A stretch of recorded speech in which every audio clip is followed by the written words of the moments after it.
Hello, everyone. Mark Johnston here to introduce our second phase in our PATH program, the Ceasefire phase. The reason why I have this phase here, um, the reason why I have it after working on mindset, but before anything else, is the thing is, too many people become too focused on getting their spouses back now, doing it immediately without understanding that there is a process. The truth is, if there is active pain, active tension, active hurt, stonewalling, fights, any of those things, there's very little chance for that your spouses would even remotely consider reconciliation.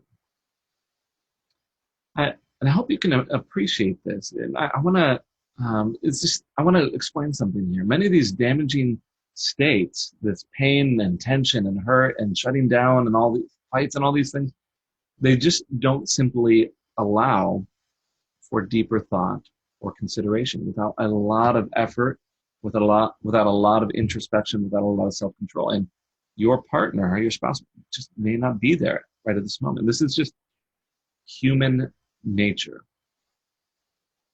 I want to discuss a psychology 101 topic here. The idea of Maslow's hierarchy of needs. And I'm going to bring it up on the screen here. So this is a principle that was introduced to me many, many years ago. When I was first attending college, when I first started studying psychology.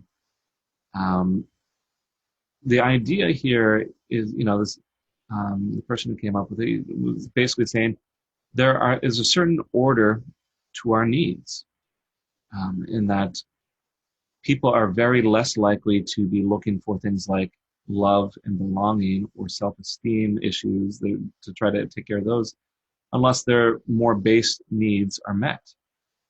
And you can see at the bottom here, there's one person's physiological needs, things like need for food and shelter and clothing and warmth they're going to need to meet those first before they can even consider higher needs like safety and security or love and belonging. The thing is, if you and your spouse, whenever you're around each other, things are tense, or because your spouse is pulling away and considering divorce, maybe they are thinking more about those physiological needs. Am I going to have enough money? Am I going to be able to take care of myself?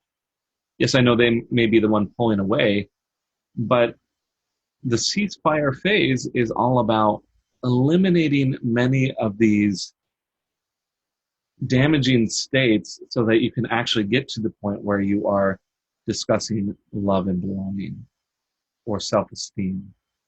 Otherwise, too many things are going to cloud the view of your spouse, and they're not going to even see it as important. Who cares if the two of you can talk together and be comfortable around each other if they are worried about whether they're going to have a place to live in the coming months, or whether they feel like they can even be around you without it turning into a fight. They're not going to care if they're trying to protect themselves. Beyond this, another reason to really work on this first. And I want to bring in another topic, that of Dr. John Gottman's his so-called magic ratio. If you're not familiar with Gottman, John Gottman is very famous in terms of marriage and relationship research. Dr. Gottman, after studying thousands of couples, in trying in situations, he came to a conclusion here that in order for a relationship to remain stable, there needs to be a certain ratio of positive to negative interactions, or even really positive to negative interpretations of what's going on. I don't know if many of you have experienced a situation where you try your best to do something nice for your spouse and it's misinterpreted. It's seen as something selfish or manipulative. I know a lot of clients, by the time they talk to me, they've seen those sort of things a lot. So what we try to do here with the ceasefire phase is we're trying to clear the air, trying to clear the lines of communication so that there's better understanding, so that there is an ability to see things for how they actually are, and to stop a lot of the pain and tension, these stonewalling the fights, and so on and so forth. Because if you're ultimately going to fix this, you need to fix that ratio of positive to negative interactions. And you need to be able to address some of the more base needs within the relationship. So I'm excited to be able to share these things with you within the program, and to teach you exactly how to go about doing this. So thank you for watching, and hope to see you further on in the program.